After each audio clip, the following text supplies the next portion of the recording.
이번 영상은 기존에 작성했던 영상들의 합본 영상을 좀 준비했는데, 제가 이걸 합본을 작성을 할 때는 보통 그냥 합치기만 하고 그냥 업로드를 했는데, 이번에 좀 설명이 필요할 것 같아서 요 앞에 인트로 부분을 좀 찍고 있고요. 이제 본격적으로 얘기를 좀 말씀을 드리자면, 어느 날 신입사원이 DB에 대해서 질문을 해왔습니다. 굉장히 어려운 질문이죠. 이게 쉽지 않은데 식별과 비식별의 차이가 뭔가요? 이렇게 질문을 한 거예요. 그래서 이게 쉬운, 그냥 간단하게 대답할 수 있는 부분이 아니라서 제가 이제 자리 옆에 이제 신입사원 앉혀놓고 한 30분을 이렇게 쭉 이제 이론적인 부분들을 설명을 해줬습니다. PK부터 해가지고 N 대 N, 뭐 1대 N, 뭐 이런 거를 한번 좀 쭉 설명을 하다 보니까 DB 설계에 대한 초입은 테이블 간의 관계를 파악하는 것부터 시작을 하면 되겠다라고 해서 그렇게 설명을 하고 나서 아이디어를 얻어서 식별과 비식별 관계에 대한 영상을 이제 만들었었고, 요걸 만들다 보니까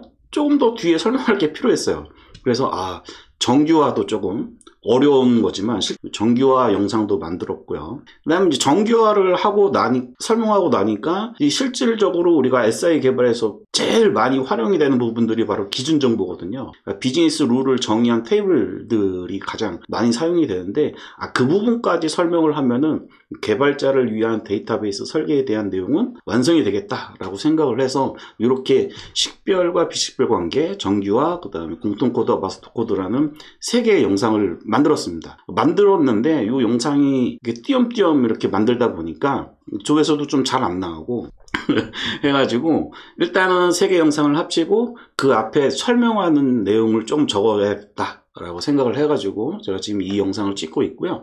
자, 이 영상은 이제 SQL 작성은 할 줄 아는데 조인이 어려운 개발자를 위한 일단 합본 영상이고요. 데이터베이스를 전문적으로 하시는 DBA 분들이 보기에는 완전 비기너 코스지만은 개발자가 관계형 데이터베이스로 설계된 이 테이블들을 이해하기 위한 그런 부분에서 봤을 때는 중급자 코스라고 볼 수 있겠습니다. 이 영상을 보시고 나는 이제 이 영상에 대한 내용들을 다 알고 뭔가 테이블만 보고도 분석할 수 있겠어 하면은 개발자로서 중급이라고 보시면 되겠습니다. 첫 번째 영상은 이제 식별과 비식별 관계 영상인데요.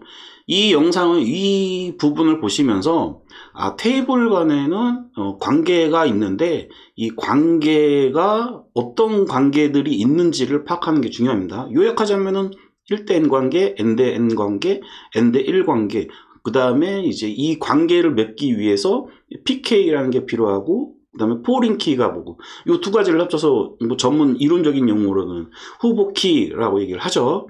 자, 식별과 비식별 관계가 중요한 이유는 이 관계를, 테이블 간의 관계를 분석하면은 우리가 실질적으로 개발할 때 구현 로직의 뼈대를 구상할 수 있습니다. 그런 측면에서 영상을 보시기 바라고요. 두 번째로 이제 정규화에 대해서 쭉 설명을 하는데요. 이건 좀 영상 길이가 좀 길죠. 정규화에는 1차, 2차, 3차, 그 다음에 보이스 코드 이후에 4차, 5차는 있는데 4차, 5차까지는 우리가 알 필요가 없을 것 같고요. 그래서 1차, 2차, 3차 보이스 코드까지 제가 준비를 했는데, 첫 번째 핵심만 말씀드리겠습니다. 1차 정규화는 값은 리스트로 구성하면 안 된다. 원자성을 한 어쩌고저쩌고 나오는데 그런 말에 현혹되지 마시고요. 딱 요겁니다. 성적 정보가 예를 들어서 이제 90점, 87점, 92점 이렇게 있는데 이거를 한 컬럼, 그러니까 엑셀로 치면은 셀 하나에 목록으로 입력하지 마라. 이게 1차 정규화예요. 요거를 기억을 하시고 영상을 보시고요. 두 번째 2차 정규화. 컬럼 간의 종속성을 이해하는 부분이, 종속성, 이 부분이 중요합니다. 컬럼과 컬럼 간에 어떤 식으로 종속되어 있는가, 연결되어 있는가, 이 부분에 좀 집중해서 보시고요. 그러면서 데이터베이스 관계에 있어서 포링키와 PK 뭐 이런 것들에 대한 개념을 좀 확실하게 잡아가는 부분으로 보시면 될 겁니다. 자, 3차 정규화. 컬럼 간의 이행성. 2차 정규화에서는 이제 종속성 나왔죠. 그 다음에 3차 정규화에서는 이행성, 그러니까 종속성 포함한 이행성을 이해하는 부분입니다. 자, 이행성이 뭐냐 간단하게 설명드리자면은 뭐 예를 들어서 한국 돈으로 1,000원이 있어요. 그러면 미국 돈은 얼마죠? 그 다음에 프랑스 돈으로는 얼마죠? 이런 것들이 다 환율에 의해서 이행된 관계죠.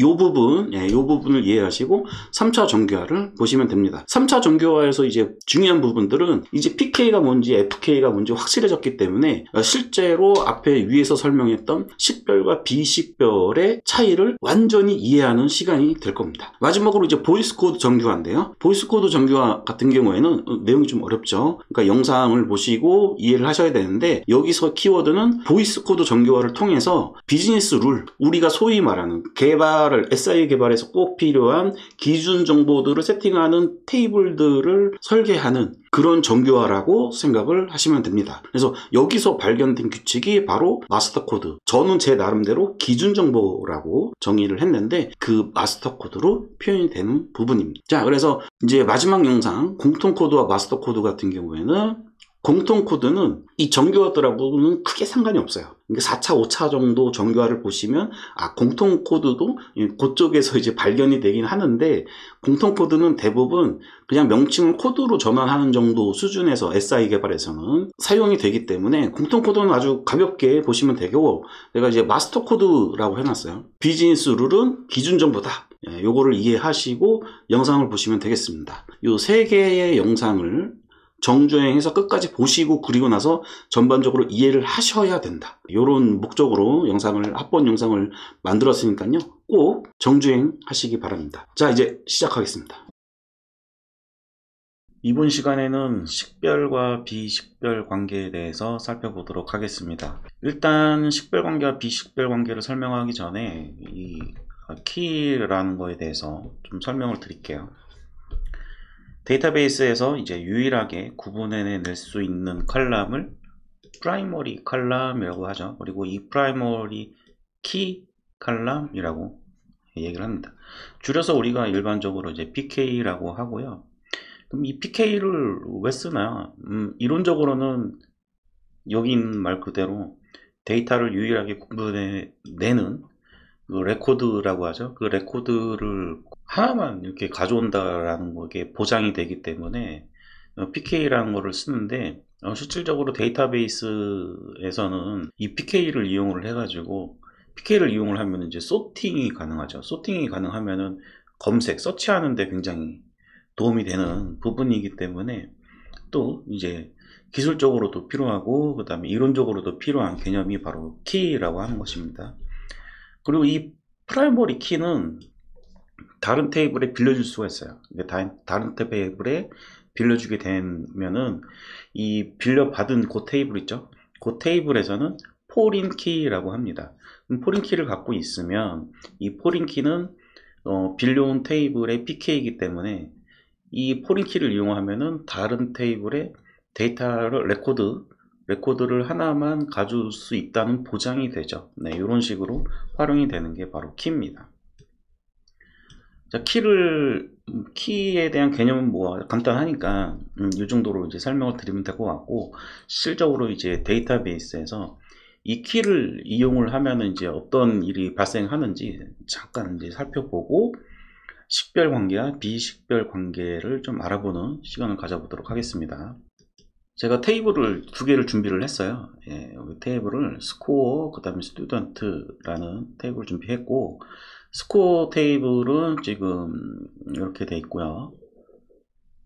그 다음에 스튜던트 테이블은 컬럼이 이렇게 스튜던트 ID, 네임, 에이지 이렇게 하고, 스튜던트 ID 뭐 학번이라고 할 수도 있겠죠. 네. 여기서는 그냥 숫자로 처리를 했고요. 이게 이제 프라이머리 키가 되는 겁니다. 스튜던트 테이블에서 일단 데이터를 한번 살펴볼게요.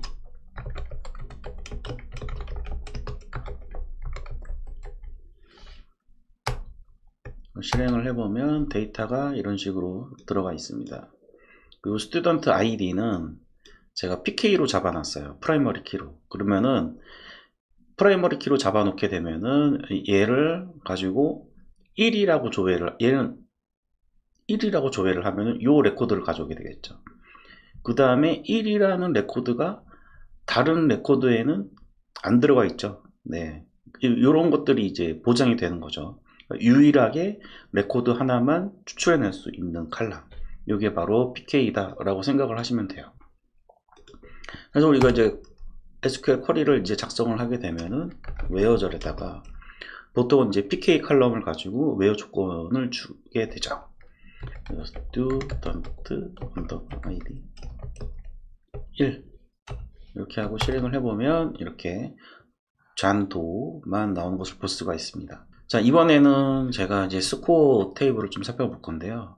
이 스튜던트 테이블에 스튜던트 아이디 요거를 요 키를 여기 보시면은 여기도 이제 스튜던트 아이디가 있죠. 네. 여기에다가 이렇게 포린 키로 빌려줬어요. 스코어 테이블에다가. 요 내용을 확인을 하시면 지금 요 툴은 FK에 대한 아이콘이 좀 동일해서 잘 안 보이는데 얘를 이렇게 인덱스 부분을 이렇게 보시면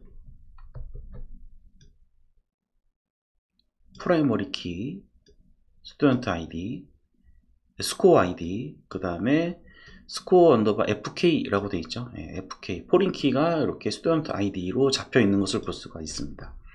여러분들이 데이터베이스 툴을 사용을 하시다가 포린 키나 프라이머리 키를 살펴보고 싶을 때는 이 인덱스라는 부분을 보시면 돼요. 그리고 인덱스라고 되어 있는 부분은 기본적으로 정렬이 되는 칼럼이다 라고 생각을 하셔도 거의 무방하고요. 그리고 정렬이 되어 있다라고 하는 것은 정렬 알고리즘 여러 가지를 우리가 알고리즘 공부를 하잖아요. 그럼 정렬을 하는 이유가 뭐죠? 검색을 빠르게 하기 위해서 정렬을 하는 거겠죠. 그래서 이런 컬럼들이 이렇게 인덱스 안에 들어가 있으면은 정렬이 된다. 이렇게 아주 가볍게 생각을 하시면 좋을 것 같아요. 자, 그래서 이제 스코어 테이블에는 이제 PK로 스코어 언더바 아이디가 잡혀 있고 스튜던트 언더바 아이디가 지금 포린 키로 등록이 되어 있습니다. 그리고 얘는 지금 열쇠가 없죠? 네, 열쇠가 없죠. 이렇게 빌려주기만 한 관계, 이거를 바로 비식별 관계라고 합니다. 자세한 내용은 제가 뒤에 가서 그림으로 조금 더 자세하게 설명드리도록 할게요. 자, 그러면은 이제 키가 어떻게 활용이 되냐. 정렬하고 검색할 때 검색 조건에 뭔가 좀 더 빠르게 하기 위해서 PK나 포린 키를 이용을 한다고 했는데 포린 키보다는 이제 PK 위주로 제가 설명을 드릴게요. 자, 일단 마리아DB를 제가 쓰고 있는데 아마 MySQL도 비슷할 것 같은데요. 이 쿼리가 어떻게 실행이 되는지 실행 계획을 볼 수 있는 화면이 있어요. 명령어가 있어요. 그래서 이거를 explain이라고 합니다. 그리고 나서 자, select 쿼리를 하나 작성을 해 보겠습니다.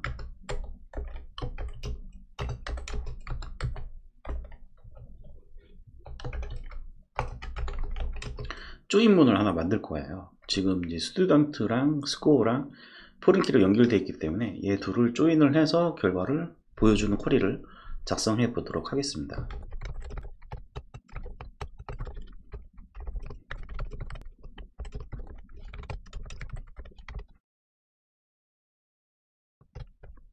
자, 일단 explain 빼고 쿼리만 한번 실행해 볼게요. 이렇게.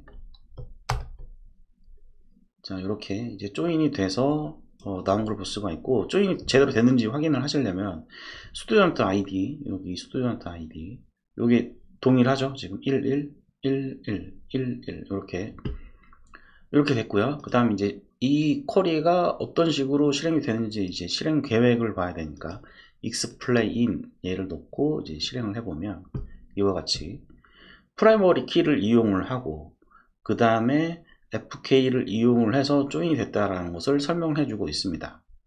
자, 여기에 이제 웨어저를 이용을 해서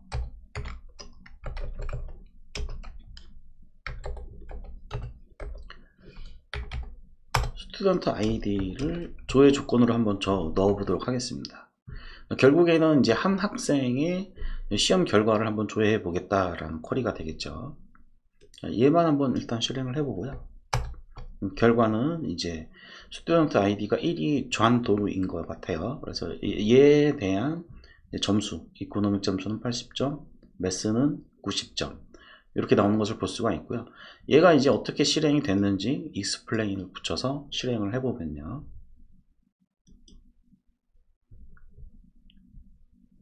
자, 여기 보시면은 이제 타입이 const primary, 그 다음에 포린 키를 참조를 해서 쿼리가 실행이 됐다라는 것을 볼 수가 있습니다. 자, 이렇게 됐고요. 자, 그러면은 아니 뭐 그냥 잘 되는 거 아닌가? 우리가 아무 생각 없이 그냥 이렇게 써왔는데 explain을 보니까 뭐 뭔가 이렇게 항목이 채워지면서 이런 것들을 프라이머리 키랑 포린 키를 이용을 해서 뭔가 실행이 되고 있다는 걸 볼 수가 있는데, 이 포린 키와 프라이머리 키를 이용하지 않는 케이스를 한번 좀 제가 보여드릴게요. 네, select from 그냥 생으로 스튜던트 테이블을 조회를 한번 해보도록 할게요. 그러면 실행 계획이 어떻게 나오는지 한번 살펴보도록 하겠습니다. 실행을 해보면 이렇게 나오겠죠. 이 앞에다가 explain 이렇게 붙이고요. 네, 그리고 나서 실행을 해보면 아까 전에 여기 passable keylen 뭐 이런 것들이 여기 꽉 채워져 있었는데 위에 거 다시 한번 볼까요? 네, 요거를 꽉 채워져 있죠. 꽉 채워져 있었는데 얘를 이렇게 실행 계획을 보니까 비어 있죠. 뭔가 정렬된 칼럼을 이용해서 한 게 아니라 다 불러왔다라는 뜻이죠. 그리고 타입도 all이라고 되어 있죠. 자, 얘를 실행을 해보고 다시 볼게요. 타입이 const, 제약 조건에 의해서, 제약 조건에 붙은 거는 이제 프라이머리 키였죠. 그 프라이머리 키에 의해서 뭔가 실행이 되고 있다라는 걸 표시를 하고 있죠. 우리가 가장 지향해야 할 타입이 바로 이런 거죠. 타입이 all인 거. 그리고 어떠한 키 칼럼도 이용하지 않고 쿼리를 실행하는 거. 이거는 전체 데이터를 다 조회한다라는 뜻이겠죠. 지금이야 데이터가 지금 5개밖에 없으니까 제 얼굴에 가리는데 어쨌든 여기 5라고 보이죠. 그래서 5개밖에 없으니까 뭐 금방 뭐 4ms 만에 이렇게 조회가 되긴 했지만, 이게 100만 건, 1000만 건, 뭐 억 단위로 넘어간다고 생각을 해보세요. 이런 쿼리는 굉장히 위험한 쿼리겠죠. 자, 우리가 이제 explain이라는 이제 실행 계획을 이용을 해서 PK를 적용하게 되면 이제 어떤 식으로 쿼리가 실행이 되는지 한번 살펴봤고요. 우리 본격적으로 이제 테이블 관계에 대해서 한번 살펴보도록 하겠습니다. 저는 테이블 관계를 이제 두 가지 관점에서 한번 살펴봤어요. 그래서 여기 집합 관점에서 얘가 1대1 관계냐, 1대 n 관계냐, n 대1 관계냐, 그 다음 n 대 n 관계냐, 뭐 이런 거 관점에서 이렇게 한번 표현을 해봤고요. 지금 여러분들이 방금 전에 보신 예제 있죠? 네, 예. 이 스코어 테이블과 그 다음에 스튜던트 테이블. 얘는 지금 이제 스튜던트 한 명이 여러 개의 점수를 가질 수가 있죠. 네, 그러면은 얘는 이 스튜던트 테이블 관점에서 무슨 관계일까요? 그럼 얘는 한 명이 여러 개의 데이터를 가질 수 있다라는 뜻이겠죠. 네, 그래서 1대 n이라고 표현을 합니다. 그리고 스코어 관점, 테이블 관점에서는 n대 1이겠죠. 그러니까 1대 n이든 n대 1이든 어쨌든 뭐 바꾸면 누가 주도하느냐에 따라서 관점이 바뀌는 거니까 뭐 똑같다고 생각을 하시고요. 그 다음에 이제 테이블 관계를 설계를 할 때 1대1 관계는 가능하면 만들지 않습니다. 네, 그냥 칼럼으로 그냥 하나 합쳐버리죠. 대부분 그렇게 하고요. 그 다음에 이런 경우로 생각을 한번 해보시죠. 학생 한 명이 이제 시험 과목 한 3과목을 하는 거는 1대 n 관계죠. 자, 그런데 요게 제가 시험을 잘 못 봐가지고 40점 미만이 나와서 드랍이 됐어요. 그럼 같은 과목을 한 번 더 할 수가 있죠. 그런 경우에는 어떻게 될까요? 그런 경우에는 n대 n 관계가 되겠죠. 이렇게 이해를 하시면 되겠습니다. 오늘 설명하려고 하는 것은 이제 집합 관점에서의 이제 관계가 아니기 때문에 이 정도로만 이제 설명을 하고, 테이블 관계에는 이렇게 집합 관점에서는 1대1, 1대 n, n대 n 관계가 있다. 이렇게 보시면 되고요. 자, 오늘의 주제에 대해서 이제 살펴보도록 하겠습니다. 식별자 관점, 식별자 PK, FK 이런 걸 이제 식별자라고 하는 거죠. 이 식별 관점에서 테이블 관계를 한번 살펴보도록 하겠습니다. 아까 이제 PK와 FK를 설명을 드렸는데요. PK는 다른 테이블의 포린키 FK로 빌려줄 수 있다라고 했죠. 자, 여기 학생 엔티티, 이게 아까 전에 이제 스튜던트예요. 스튜던트의 학생 아이디라는 컬럼이 PK로 되어 있고, 얘를 이 스코어, 시험 결과 엔티티가 이제 스코어 테이블입니다. 그 스코어 테이블에 스튜던트 언더바 아이디라는 컬럼으로 FK로 빌려줬어요. FK로 빌려줬는데, 아까 전에 제가 잠깐 이제 설명을 드렸지만은 비식별 관계로 빌려줬다라고 했죠. 그래서 여기 보시면 지금 여기는 비식별 관계에서는 FK로 표시를 하고, 그 다음에 식별 관계에서는 PK와 FK를 두 개 다 표현을 했습니다, 제가. 그래서 이제 테이블 설계서 이런 것들, ERD 이런 것들을 이제 문서를 보시면 FK랑 PK 두 개가 표시되어 있다. 그러면은 얘는 어떤 다른 테이블에서 빌려온 컬럼이고, 그 다음에 이 테이블의 복합키로 참여를 하고 있다라는 뜻입니다.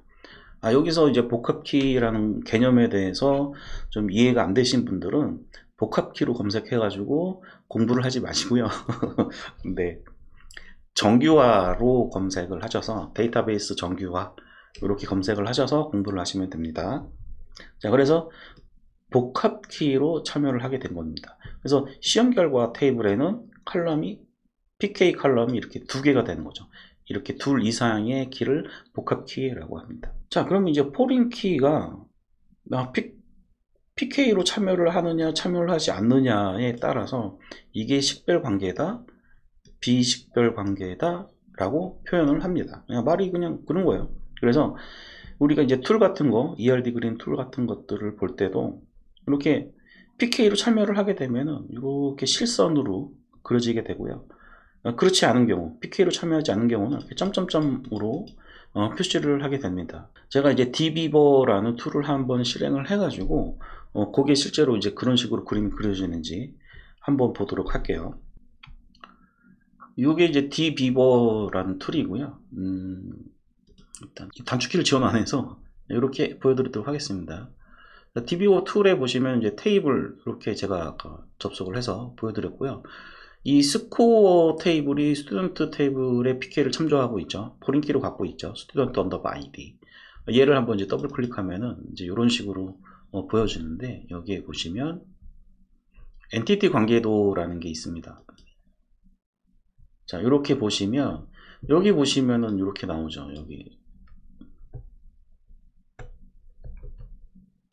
여기가 점점점으로 되어 있는 것을 볼 수가 있습니다. 그래서 비식별 관계라는 것을 알 수가 있죠. 얘를 식별 관계로 한번 만들어 볼까요? 네, 식별 관계로 한번 만들어 보도록 하겠습니다. 기존 프라이머리 키를 삭제하고 다시 만들도록 하겠습니다.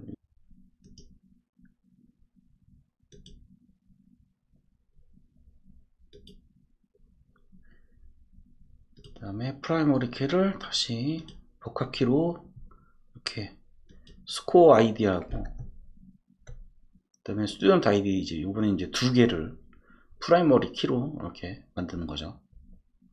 확인. 그리고 나서 세이브.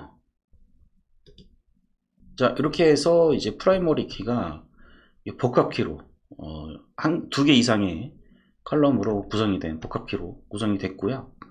엔티티 관계도를 이제 살펴볼게요.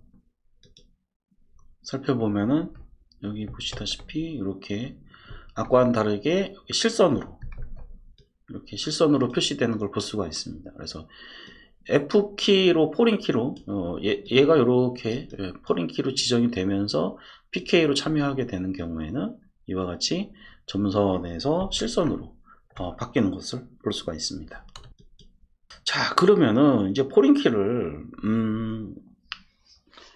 PK로 등록하는 거랑 PK로 등록 안 하는 거랑 무슨 차이가 있냐. 실질적으로 우리가 조인을 한다던가 뭘 해도 쿼리상으로는 크게 변하는 게 없어요. 쿼리상으로는 변하는 게 없는데, 이제 제가 이제 이렇게 설명을 간단하게 좀 적어 봤습니다.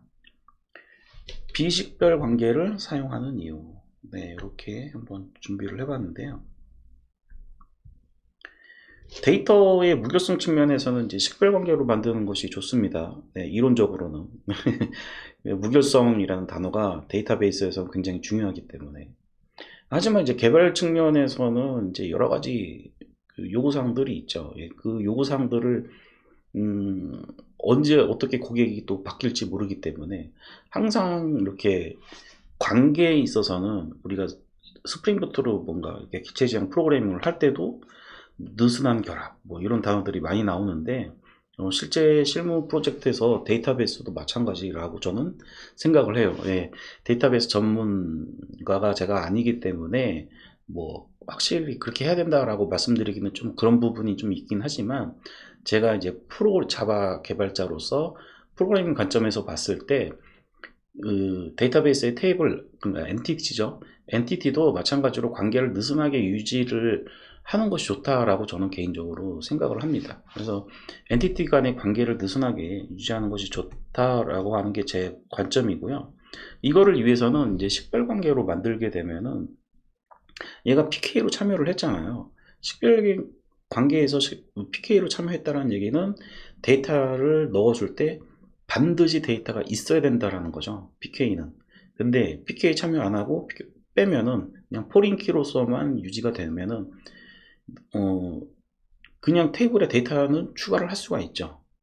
예, 포린키에 대한 그 값이 없더라도. 그래서 이런 거예요. 이제 제가 지금 데이터적으로 이렇게 설명을 드리면 좀 이해가 안 가실 것 같은 분들이 계실 것 같아서 우리가 아까 전에 이제 예제에서 이제 식별 관계에서 학생 아이디가 없으면 PK로 참여를 했기 때문에 학생 아이디가 없으면 데이터를 추가를 못하죠. 시험 결과 테이블에다가. 자, 그런데 요구사항이 이렇게 들어왔다고 한번 생각을 해보세요. 학생이 존재하지 않아도 시험 결과는 일단 미리 넣어두고 나중에 학생 정보를 넣을 수 있도록 개발을 해주세요 라는 요구사항이 있으면은 이런 경우에는 비식별 관계로 만들어야 되겠죠.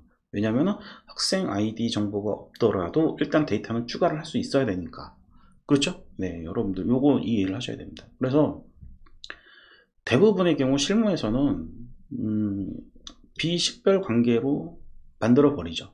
이 비식별 관계로 만들어 주는 경우, 이런 경우에 바로 이제 우리가 이 정규화에 대한 이제 이론적 배경 지식을 가지고 이 비식별 관계로 만들게 되면 문제점이 뭐냐면은 이 데이터베이스에서 가장 중요한 게 뭐죠?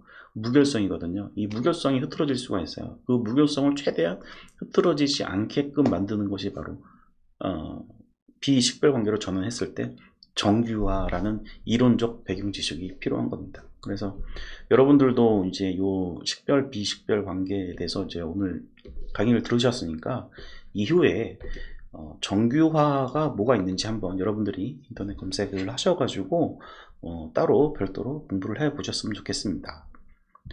오늘은 여기까지 하도록 하겠습니다.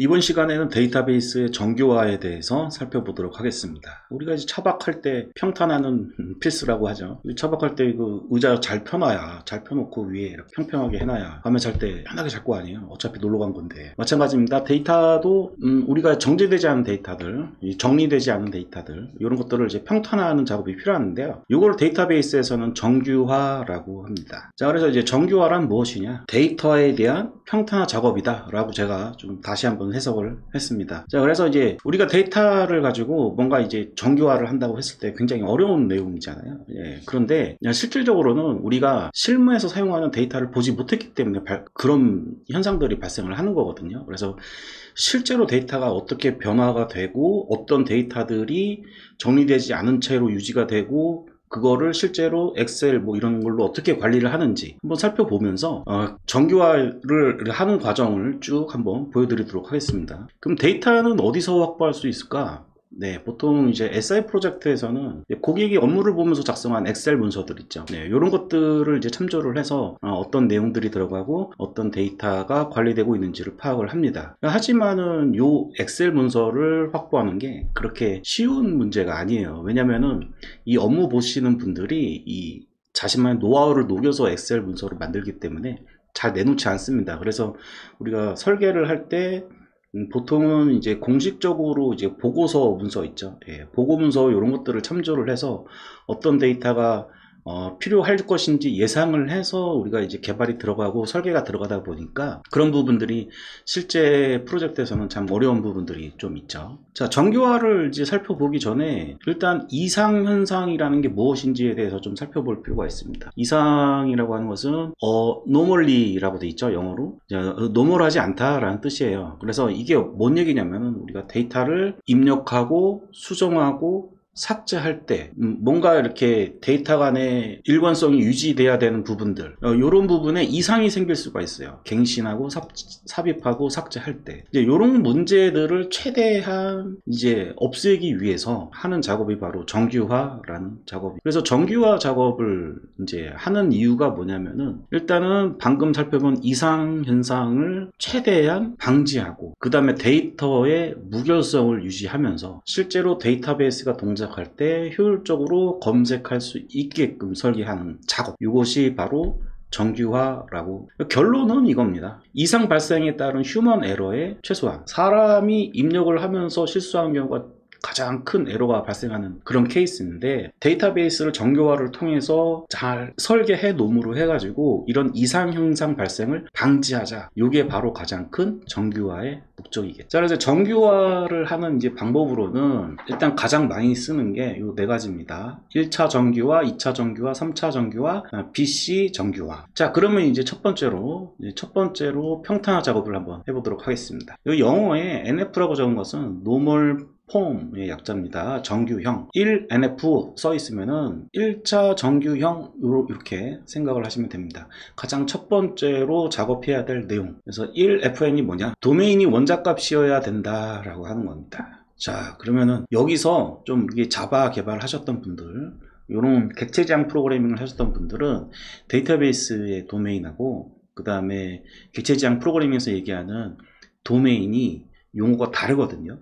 네, 그 차이점들에 대해서 제가 조금 설명을 이렇게 정리를 좀 한번 해봤습니다. 데이터베이스에서 이제 스키마라고 하는 부분이 있거든요. 이 데이터베이스에서 스키마는 이 전체 테이블 구조, 요거를 얘기를 하는데 객체지향 프로그래밍에서는 이것을 도메인이라고 합니다. 그 다음에 데이터베이스에서 이제 도메인이라고 하는 것은 이 객체지향 프로그래밍에서 자료형, 그 중에서도 특히 원시 자료형이 있죠. 이제 문자형, 숫자형, 분리형, 뭐 이런 것들 있죠.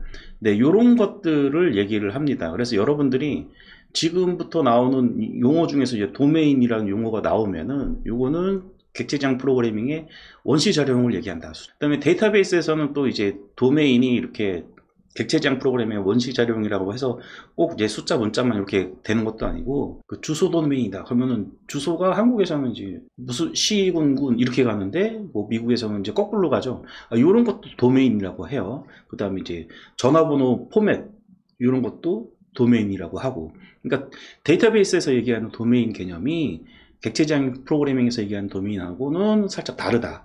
요거를 좀 기억을 해 주시면 좋을 것 같고요. 그 다음에 이제 데이터베이스에서 이제 엔티티라고 하면은 이거 테이블을 얘기합니다. 데이터베이스의 테이블을 얘기하는 거고요. 객체지향 프로그래밍에서는 우리가 이제 클래스를 작성할 때 이제 필드하고 메소드로 이제 구성을 해서 클래스를 만들잖아요. 그런데 데이터베이스에서는 행이라는 개념이 없습니다. 메소드라는 개념이 없기 때문에 필드로 구성이 된 데이터 객체, 요거를 이제 객체지향 프로그래밍에서 데이터 객체라고 얘기를 하는데 요런 식으로 사용이 되게 되죠. 그래서 살짝 용어들이 조금 바뀌는 부분이 있고 도메인 이 부분이 훨씬 굉장히 좀 갭이 개념상 크기 때문에 제가 설명을 드렸고요. 자, 그래서 이제 도메인이 원자값이어야 된다고 하잖아요. 원자값. 요게 뭐냐면은 이 우리가 자바에서 이제 필드를 이렇게 만들 때 뭐 프라이빗 스트링 네임, 그 다음에 프라이빗 리스트 스트링 뭐 이렇게 할 수도 있잖아요. 그런데 그렇게 리스트를 쓰지 말라는 거죠. 안에 스트링, 문자 뭐 이런 식으로만 딱 딱 들어가야 된다. 요게 원자라는 뜻입니다. 자, 그러면은 이제 예제를 통해서 한번 1차 전교형을 한번 해보도록 하겠습니다.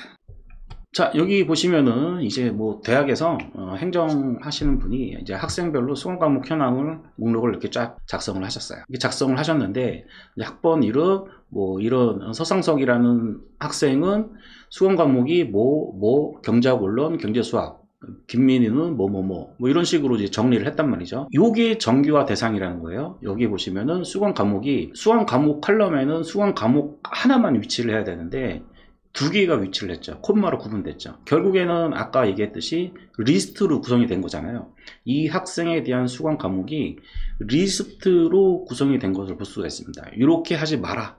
얘를 이제 각각의 로로 데이터로 관리를 해라, 분리를 해라 라고 하는 것이 바로 1차 전교형입니다. 자, 그래서 얘를 이제 바꿔보면은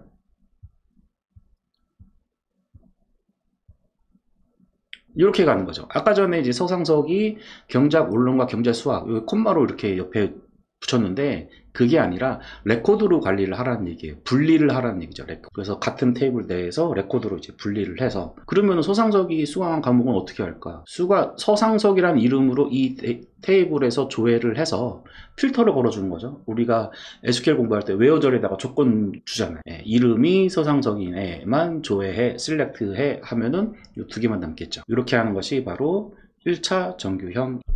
자, 이번에는 이제 2차 전교형을 한번 보도록 하겠습니다. 두 번째 평탄화 2차 전교형은 이제 부분적 함수 종속성 제거라고 되어 있어요. 자, 이제부터 종속성이라는 얘기가 나올 텐데 이 A라는 컬럼하고 B라는 컬럼이 있는데 A라는 컬럼하고 B라는 컬럼이 뭔가 직접적으로 관련이 있는 거, A라는 컬럼이 없으면 B라는 컬럼이 유지되는 게 의미가 없는 그런 상태, 이런 거를 이제 종속성이라고 합니다. 이 종속성을 제거하는 거 바로 두 번째 평탄화 2차 정규화를 얘기를 하고요. 2차 정규화의 대상은 일단은 종속성의 원인이 되는 그 칼럼이 그 후보 키여야 돼요. 후보 키. 그 후보 키가 뭐냐? 데이터베이스에서 우리가 PK라고 하는 거 있었죠. 그 다음에 포린 키라는 것도 있었고, 그 다음에 뭐 이 PK들을 여러 개 묶은 거를 복합키라고도 얘기를 하고, 이렇게 레코드를 유일하게 구분해 낼 수 있는 그 키 컬럼 그룹, 이거를 바로 후보키라고 하고, 후보키가 2개 이상이 되는 거를 복합키라고 얘기를 하죠. 그래서 이 종속성 관계에 있어서 일단은 그 원인이 되는 컬럼이 후보키여야 돼요. 그러니까 PK 중에 하나여야 되죠. 요럴 때 분리를 해야 된다. 그리고 제가 이제 예제를 또 보여드릴 거지만은 이 2차 정규화를 실행한 후에는 자연스럽게 식별 관계가 됩니다. 식별 관계, 비식별 관계에 대해서는 제가 따로 영상을 만든 것이 있으니까 그거 참조해 주시기 바랍니다. 자, 2차 정규화를 이제 한번 해보도록 할게요. 자, 우리가 1차 정규화를 통해서 이렇게 데이터를 이제 정리를 했는데, 불행하게도 이렇게 적었는데, 중간고사를 치렀고, 이제 담당 교수하고 이제 성적 컬럼이 추가가 되었습니다. 이제 성적 관리를 해야 되잖아요. 네. 그래서 이제 서상석이라는 애가 이제 경제학 원론은 89점, 경제수학은 57점 이렇게 받았어요. 이렇게 받았는데 여기서 데이터를 유일하게 구분 짓는 이제 후보키 컬럼, PK가 되는 컬럼들이죠. 이것들을 이제 한번 찾아보면은 가만히 보면은 이 학번하고 수강 과목을 합치면 얘만 데이터를 꺼내놓을 수 있고 얘만 데이터를 꺼내놓을 수 있는 복합키로 구성을 할 수가 있을 것 같습니다. 그래서 여러분들이 이제 정규화를 할 때 항상 중요한 게 뭐냐면은 엔티티의 속성 뭐 이런 거 여러분들 공부 많이 하죠. 데이터베이스 공부하다 보면. 그거보다는 데이터를 이렇게 늘어놔 놓고 데이터를 분석을 해서 뭐가 키가 될 것이고 뭐가 키가 되지 않는 거를 구분해내는 그런 힘을 우선 길러야 되고요. 이제 그런 힘을 이용을 해서 우리가 이렇게 후보키 컬럼을 한번 찾아봤습니다. PK가 되는 컬럼이죠. 여기선 2개를 조합을 해야 돼요. 학번으로 검색을 하면 이 2개가 나오죠. 이렇게 2개가 나오니까 학번하고 수강 과목을 합쳐야 레코드 하나만 줘야 되겠죠. 자, 그래서 학번하고 수강 과목 이 2개를 복합키로 해서 키로 사용을 할 수 있을 것 같습니다. 자, 그런데 이제 여기에서 한번 보시죠. 제가 이제 제약을 하나 줬는데 이 수강 과목이죠. 과목별 담당 교수는 무조건 1명이에요. 뭐 경제학 원론을 이제 강의를 우리가 실제로는 2개 이상 이렇게 구성할 수도 있잖아요. 교수님 다르게 해가지고. 근데 이제 그런 거 생각하지 말고 과목 하나당 교수님 한 분이다 이렇게 딱 정해놓고 이제 생각을 했을 때 결론적으로는 담당 교수는 수강 과목에 종속적이죠. 종속적이고 이 수강 과목은 후보키 중에 하나죠. 네, 이럴 때 테이블을 분리하자 하는 게 2차 정규화입니다. 그리고 또 여기 보면은 학번도 마찬가지죠. 그렇게 따지면 학번하고 이름과의 관계도 마찬가지인 것을 볼 수가 있습니다. 자, 얘를 이제 2차 정규화를 해볼게요.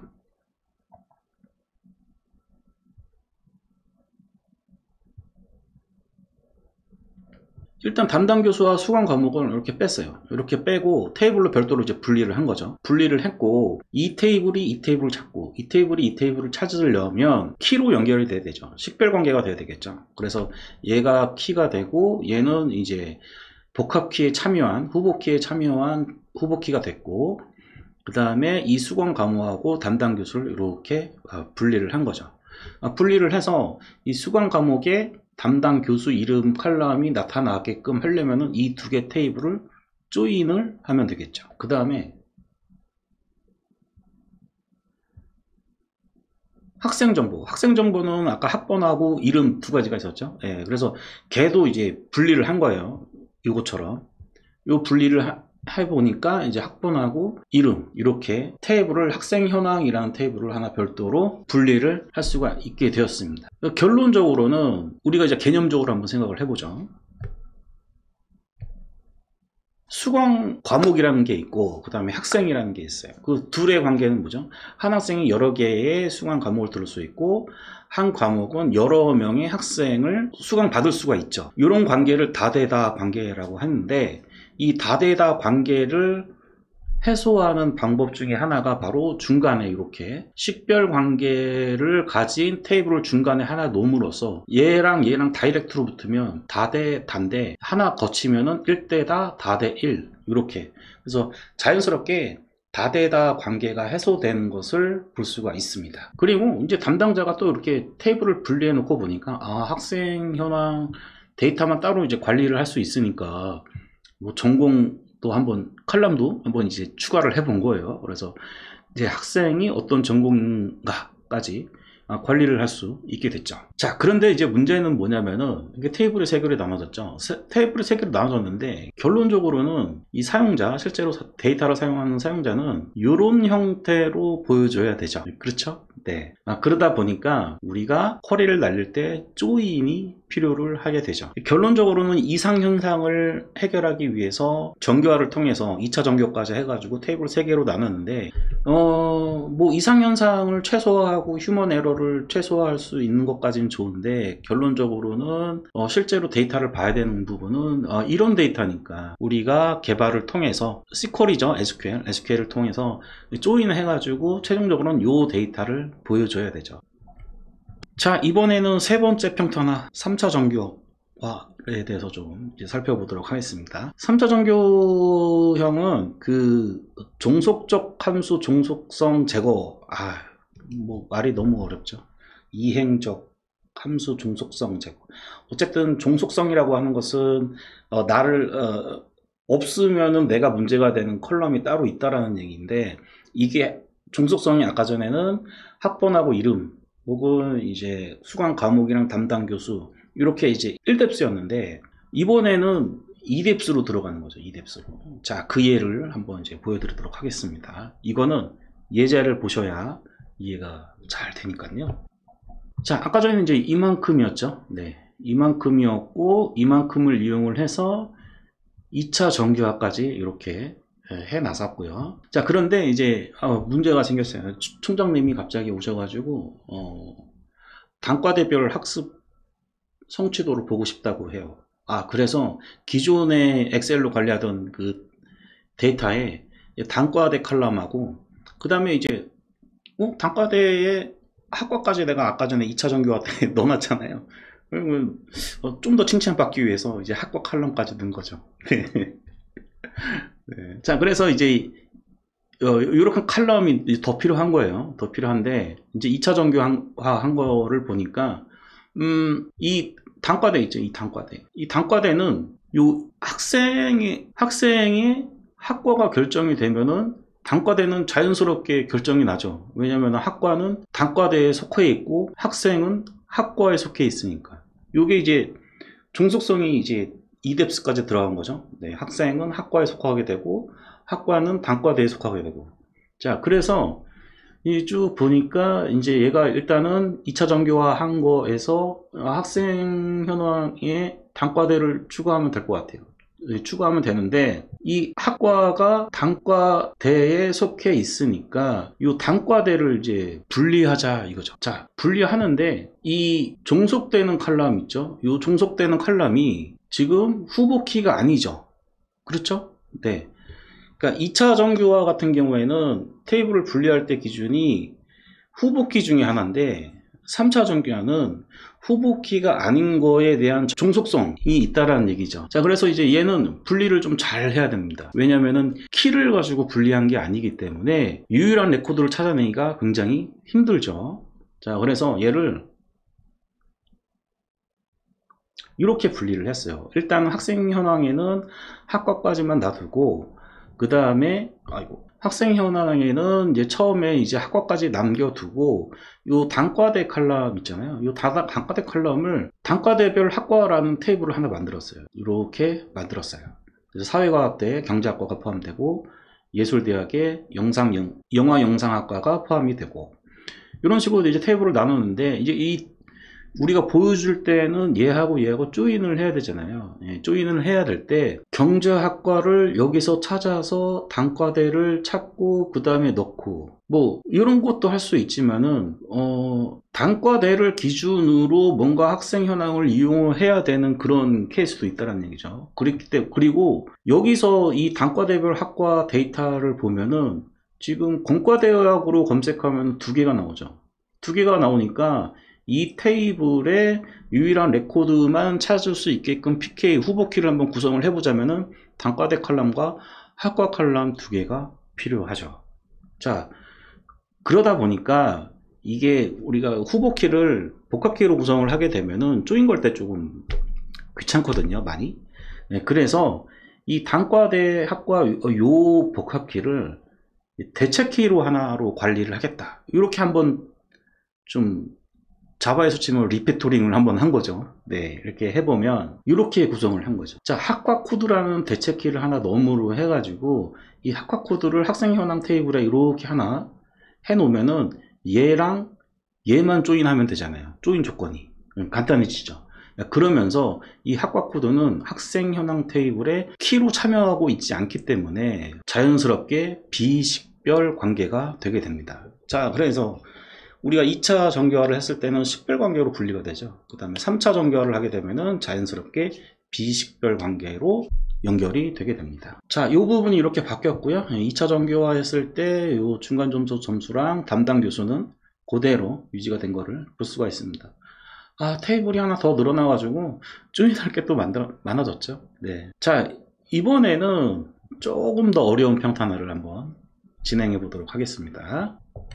보이스 코드 정규화라는 것이 있는데요. 결정자이면서 후보키가 아닌 것 제거 이렇게 돼 있어요. 좀 어렵죠. 2차 정규화까지만 하더라도 3차 정규화까지만 하더라도 뭔가 이제 대체키라는 걸 이용해서 키와 비식별 관계로 연결을 해줄 수 있는 그런 관계를 맺어줄 수 있는데 이 보이스 코드 정규화 같은 경우에는 그 자신의 칼럼이 다른 칼럼의 결과물로서 뭔가 결정을 하는 칼럼이에요. 그러다 보니까 어떤 이제 규칙이라든지 규칙에서 뭐 이렇게 기준이 되는 컬럼으로서 좀 중요한 역할을 하는 그런 컬럼들이 있거든요. 그런 것들을 강제로 이렇게 관계를 맺어서 테이블로 분리를 하다 보면은 조인도 조인이지만 참 그 릴레이션을 관리하기 참 힘든 그런 상황이 발생을 하게 됩니다. 보이스 코드 정규화를 시키게 되는 그런 케이스를 이번에는 한번 살펴보도록 할게요. 자, 우리가 지금 여기까지 있죠. 예, 학과. 예, 요 학과 여기까지는 지금 2차 정규화를 3차 정규화까지 해가지고 이렇게 테이블 4개로 이렇게 분리를 시켜 놨고요. 자, 이제 여기에 어떤 케이스가 발생을 했냐면은 어떤 대학은 1점부터 100점 주고 어떤 대학은 뭐 1점부터 1000점 주고 뭐 이렇게 이제 점수를 주는 이렇게 방식이 다 다르단 말이에요. 그래서 이 교육부에서 교육부에서 이제 성적에 대한 통계 자료를 등급을 줘서 좀 구분을 해달라 이렇게 한 거예요. 당신 학교는 0점부터 100점까지라고 했으니까 90 이상은 A, 80 이상은 B, 이렇게 우리가 소위 말하는 이제 학점, A 학점, B 학점, C 학점 이렇게 나눠서 등급으로 좀 변화해서 제출을 해달라고 한 거예요. 교육부 입장에서는 이제 전국에 대학교가 많으니까 어쩔 수 없는 조치겠죠. 그럼 뭐 이제 대학의 이제 행정 담당자가 짜증 나는 거죠. 자, 그래서 이제 이거를 이제 일일이 다 이제 엑셀 같은 거를 이용을 해가지고 등급을 이제 매겼단 말이죠. 자, 이거를 이제 뭐 엑셀을 잘 사용하시는 분은 이제 여기에다가 이제 함수 같은 거 넣어가지고 자동적으로 등급이 들어가게끔 만드시겠죠. 뭐 이 정도는 엑셀 사용하면 기본이니까. 자, 이거를 데이터베이스로 한번 이제 어떻게 분리를 해야 되는지 한번 살펴보자. 자, 우리가 여기 이제 3차 정규화까지 이렇게 했던 거고요. 자, 등급 기준에 따라서 요 등급 기준 있죠. 이 등급 기준의 값이 정해지게 되죠. 자, 성적에 따라서 등급이 정해지는 거 아니냐라고 생각을 하실 수 있겠지만 그게 아닙니다. 등급의 기준이 있죠. 이 기준. 이 등급 칼럼이 가지고 있는 우리가 눈에 보이지 않는 기준, 이 기준에 의해서 이 값이 결정이 되는 거죠. 그 얘기를 말씀드리는 겁니다. 헷갈리지 마시고요. 그래서 이제 성적하고 관련이 있죠.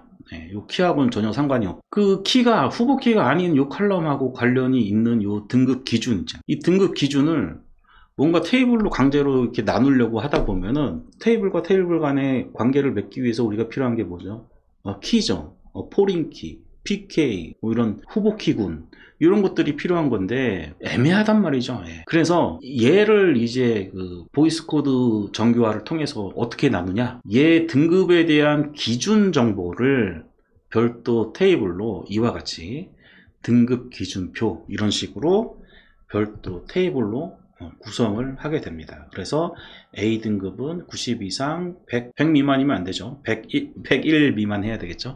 제가 데이터를 잘못 적었는데 101 미만 이렇게 해야 검색에 걸리겠죠. 그러면 이제 A 등급이 나올 거고 여기에 보시면은 성적 96점이면은 여기 사이에 있으니까 A 56점 공부 정 안 했군요. 네.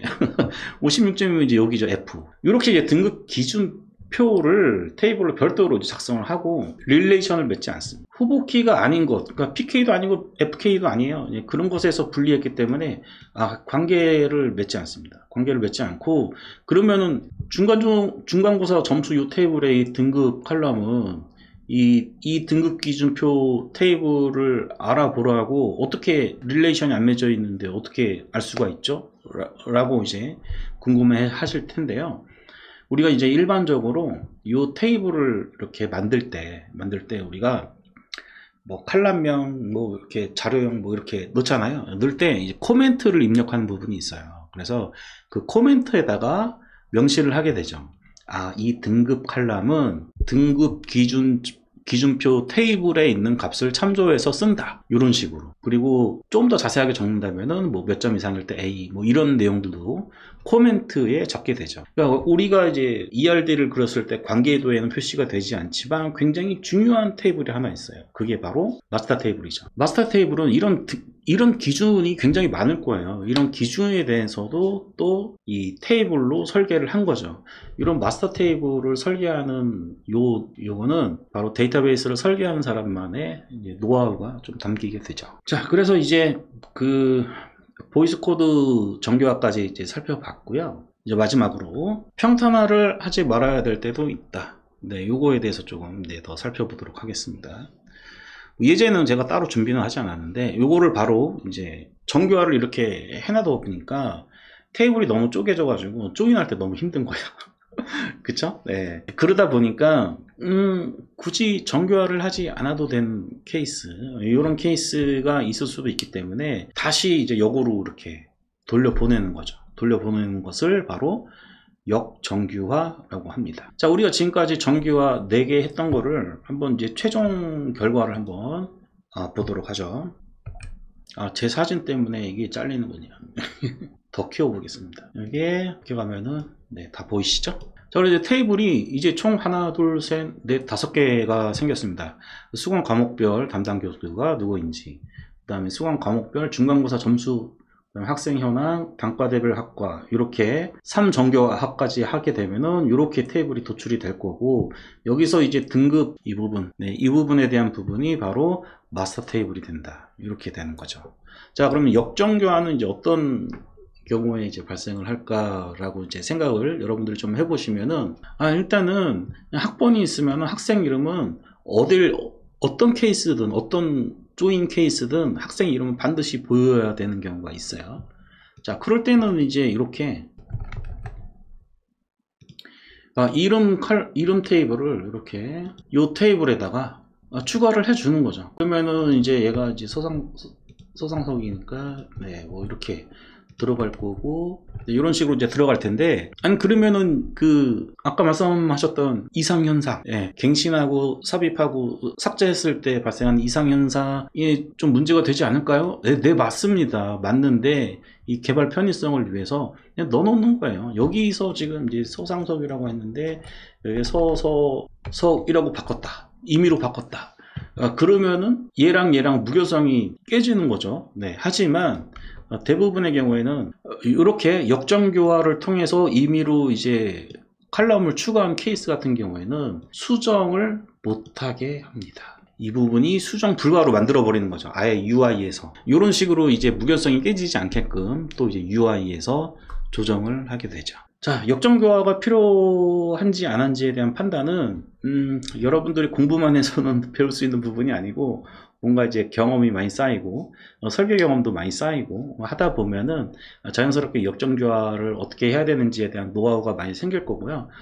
특히 이제 코드하고 코드명 이런 식으로 구성된 컬럼 같은 경우에는 우리가 이제 실무에서는 코드만 보여주지 말고 코드명을 같이 보여주는 경우가 대부분이거든요. 그런 경우에는 코드명 자체를 그냥 역정교화를 해 놓습니다.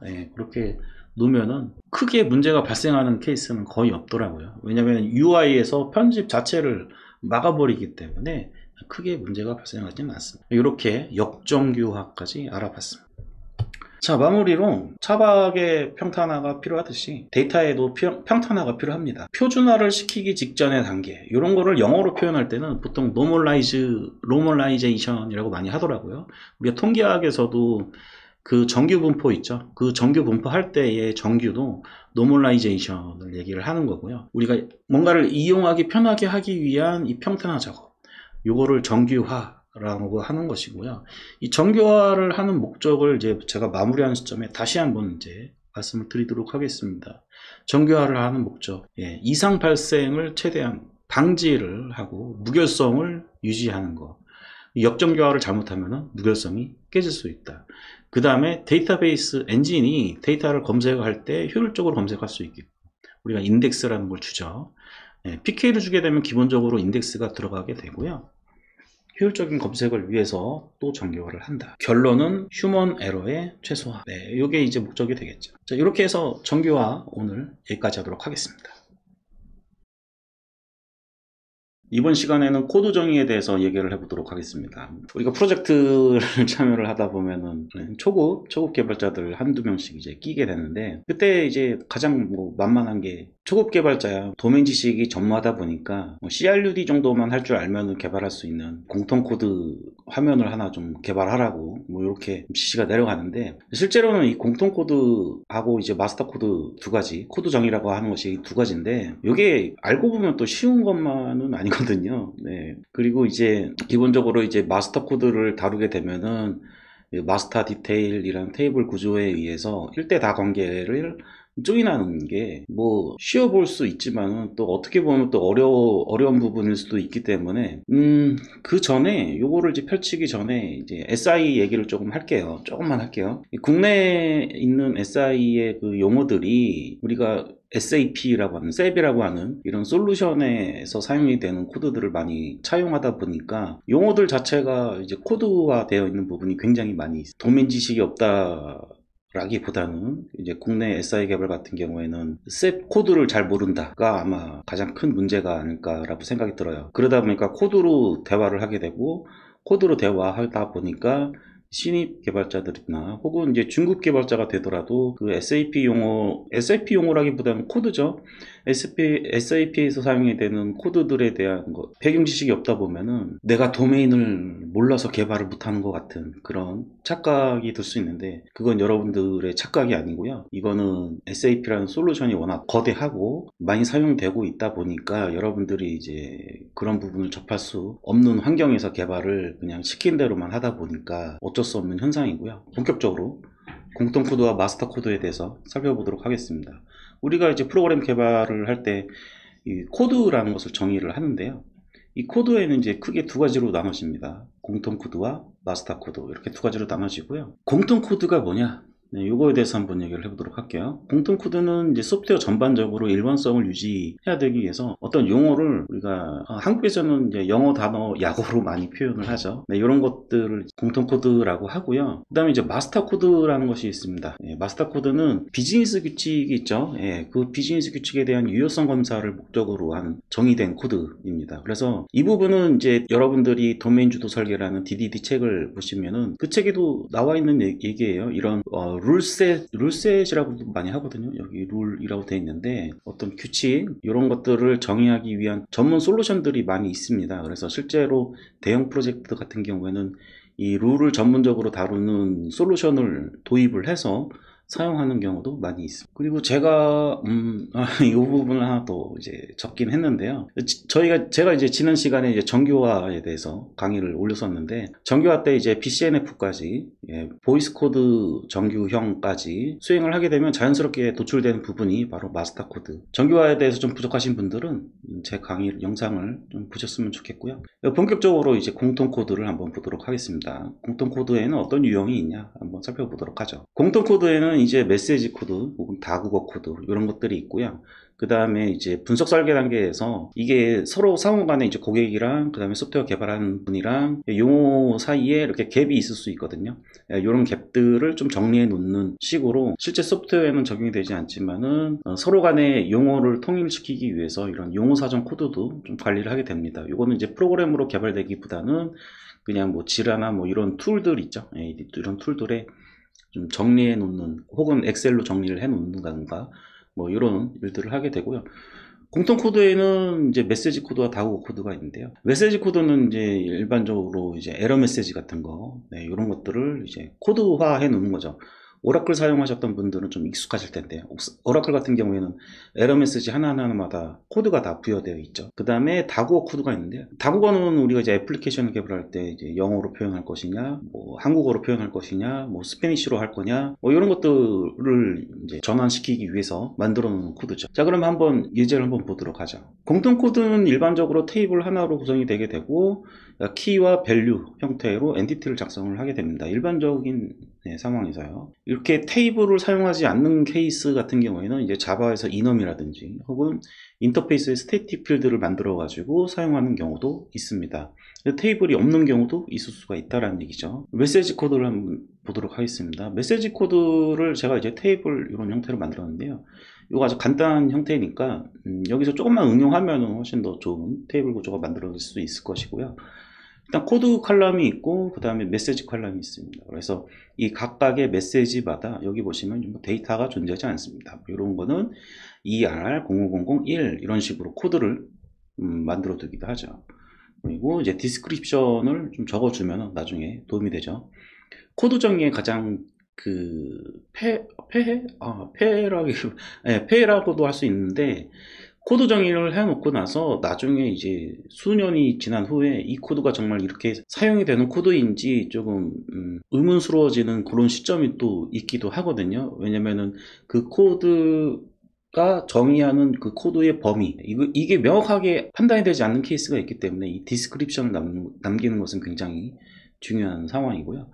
그 다음에 이제 메시지 코드 같은 경우에는 이렇게 달러, 뭐 중괄호 뭐 이런 식으로 해서 변수 처리를 할 수 있게끔도 메시지를 관리를 할 수가 있죠. 이제 이런 부분들은 이렇게 데이트 타임은 예약 일시를 넣어준다, 뭐 이런 식으로 디스크립션을 남겨주기도 하죠. 제가 뷰 i18n 관련 영상을 이제 만들었을 때도 그때 이제 변수 처리를 하는 방법에 대해서 나왔는데, 뭐 뷰뿐만 아니라 자바스크립트뿐만 아니라 자바나 뭐 여러 가지 랭귀지에서 이런 이제 문장 내 변수 처리하는 법은 뭐 다양한 방법이 존재하게 되죠. 다음으로는 이제 다국어 코드를 이제 테이블로 만들었다라고 했을 때 이런 형식으로 많이 만들어지는데요. 이 코드가 이렇게 정의가 되어 있고, 이 코드 앞쪽에 이제 랭귀지 키 칼럼을 하나 더 만듭니다. 그래서 이제 여기 보시면 굿모닝이 두 개 있죠. 예, 굿모닝이 두 개 있는데, 이게 한글로 썼을 때는 KO, 영어로 썼을 때는 EN 이라는 키를 이용해 가지고 결국에는 이제 복합키로 구성을 하게 되죠. 랭귀지 키하고 코드 키,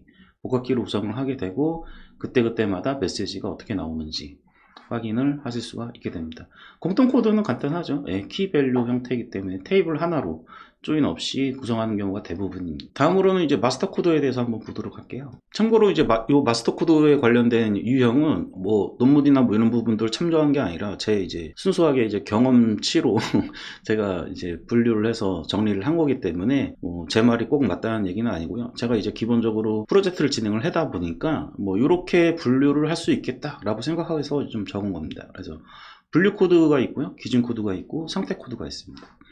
분류 코드는 뭐 쉽게 얘기해서 상품 카테고리, 그 다음에 지역 부분이 있는데, 지역은 이거죠. 경기도, 서울 뭐 이렇게 처음에 되고, 그다음에 경기도 안에 뭐 경기도 안에 인천이 있는 거 아니죠? 광역시죠, 인천. 뭐 시흥이 있고 수원이 있고 뭐 이런 것들, 이런 카테고리가 존재하는 형태의 분류 코드고요. 기준 코드가 있습니다. 기준 코드는 뭐 여기가 이제 범위형이라고 적어 놓긴 했는데, 우리들 예를 들어서 이제 학점이 90점 이상이면 A, 80점 이상이면 B, 뭐 이런 식으로 이렇게 나누잖아요. 그 기준을.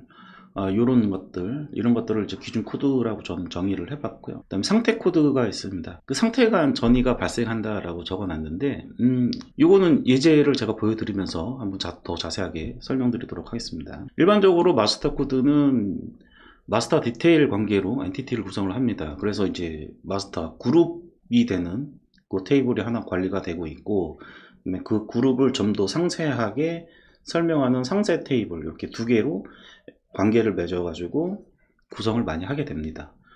일단 카테고리형 분류 코드를 한번 어떻게 테이블을 구성하는지 한번 보도록 할게요. 분류 코드, 카테고리를 관리하는 그런 테이블들은 제가 마스터 디테일로 관계를 구성한다고 했는데, 테이블이 하나인데요? 테이블이 하나지만 마스터 디테일이랑 똑같죠. 왜냐면은 코드가 이렇게 정의가 되어 있고요. 우리가 이제 뭐 패션, 여기 뎁스가 1이라고 되어 있는 부분이 메뉴의 가장 상위 카테고리죠. 패션이 있고 이제 식품이 있고, 자 그 다음에 이 뎁스를 보죠. 이 뎁스가 이거 두 개 있죠. 두 개 있는데, 여성 패션의 부모 카테고리는 FA0000입니다. 얘를 보는 거죠. 그리고 얘는 페어런트 코드가 0000로 돼 있고, 그래서 뎁스 1레벨만 이렇게 뽑으려고 할 때 페어런트 코드를 0000으로 지정을 해놨으면 외어 조건에 얘를 줘서도 호출을 할 수가 있죠. 그 다음에 여기 여성 패션 밑에 다시 의류가 있다, 신발이 있다, 그러면은 얘가 여성 패션 이렇게 보는 거죠. 그래서 페어런트 코드를 하나 둡니다. 결국에는 마스터 디테일 구조를 나눈 게 아니라 한 테이블에 하나로 합친 거죠. 셀프로, 이렇게 셀프로 페어런트 코드를 바라보게 함으로써 카테고리 형태, 트리 구조를 만드는 거죠. 결국에는 카테고리 상품이라든지 그 다음에 지역이라든지 이런 부분들은 테이블 이런 식으로 설계를 많이 합니다. 자, 두 번째로 기준 코드를 한번 볼게요. 자, 기준 마스터가 있고요. 그 다음에 상세 마스터가 있고요. 얘네 둘은 마스터 코드라는 애로 연결이 되어 있습니다. 관계가 맺어져 있고요. 얘가 1대 다 관계가 되는 거죠. 지금 이제 한우 그레이드랑 한돈 그레이드 이렇게 나눴는데요. 한우 그레이드를 한번 보죠. 한우 그레이드를 이렇게 데이터를 한번 좀 보면은 한우 그레이드에 1++, 1+1, 2 이렇게 돼 있어요. 그리고 얘는 1+1 등급이고 1 등급이고 1등급이고 이렇게 제가 이제 데이터를 넣어놨습니다. 데이터를 넣어놨는데 얘가 이제 기준 데이터잖아요. 기준 데이터 보니까 이제 검사자가 한우 등급을 매긴 다음에 얘는 1++이야. 그러면 1++라는 이 코드가 해당 검사 결과를 기록하는 테이블의 값으로 들어가지겠죠. 들어가질 때 그냥 만약에 검사자의 재량이다, 값을 입력하는 게 검사자의 재량이다 하면은 요 값을 그냥 선택을 해서 집어넣게 될 거고, 혹은 어떤 이렇게 기준표가 있어서 그 기준표를 쭉쭉 다 입력을 한 다음에 엔터를 누르면은 계산을 해서 이 등급을 넣어줄 수도 있을 것이고, 뭐 이런 것들이 있겠죠. 그런 것들도 있을 수가 있고, 그다음에 두 번째로 한국에서 1등급은 호주산의 몇 등급하고 몇 층이 될까? 이런 정보가 이제 추가적으로 이제 사용이 된다면은 이 컨디션이라는 컬럼을 한 10개 만들어 놔요. 이렇게 만들어 놔서 범용적으로 쓸 수 있게끔 하는데, 예를 들어서 이제 KR에 이게 육질 등급이에요. 육질 등급이 7 플러스 이상이 되면은 이게 한우 등급이 1 플러스 플러스 등급이고, 호주산은 육질 등급이 6 이상일 때 한국산 한우 등급 1 플러스 풀에 해당이 된다. 이런 식으로 데이터를 정리를 해 놓으면은 이게 어떻게 보면 매핑 정보죠. 네, 이런 매핑 정보도 이런 컨디션, 지금 제가 컨디션이라고 적어놨지만 이런 임시 컬럼들을 한 15개, 저는 한 20개까지 만들어 놓은 걸 본 적도 있는데, 그 정도로 이제 많이 사용이 되는 부분이기도 해요. 요런 게 좀 노하우긴 하죠. 이 컨디션 1에는 이제 한우 육질에 대한, 한국에서의 육질 등급, 그 다음에 컨디션 2는 한국에서 육질 등급의 기준, 그다음 컨디션 3은 이제 나라 명시하고, 그다음에 컨디션 4에는 뭐 등급을 또 이제 기록을 하고, 요거는 이제 서로 상호간 소프트웨어를 개발하는 사람 간의 약속 컬럼이 되기 때문에, 이제 이런 거는 데이터를 봐야 이제 요게 이제 한국산과 호주산의 매핑 정보구나, 이런 걸 이제 알 수가 있고, 만약에 이제 학점이다 그러면은 이제 컨디션 1에는 몇 점부터, 컨디션 2에는 몇 점 미만, 이런 게 이제 암묵적으로 약속이 되는 거죠. 그러면 이제 A를 90점부터 100점까지로 하겠다. 그럼 여기 90, 여기에 100, 그다음에 여기에는 80에서 89점까지는 B 약점이다. 뭐 이런 것들이 이제 암묵적으로 약속이 돼서 데이터가 들어가게 되는 거죠. 이런 부분들이 조금 이제 처음에 초급이나 중급 개발자분들이 요 기준 정보에 대한 테이블을 이제 구성을 해서 조인을 할 때 임시 칼럼들에 대한 이해도가 반드시 있어야 된다라는 거죠. 자, 마지막으로 이제 상태 코드입니다. 상태 코드도 이제 마스터 디테일 구조로 테이블을 구성을 하게 되는데요.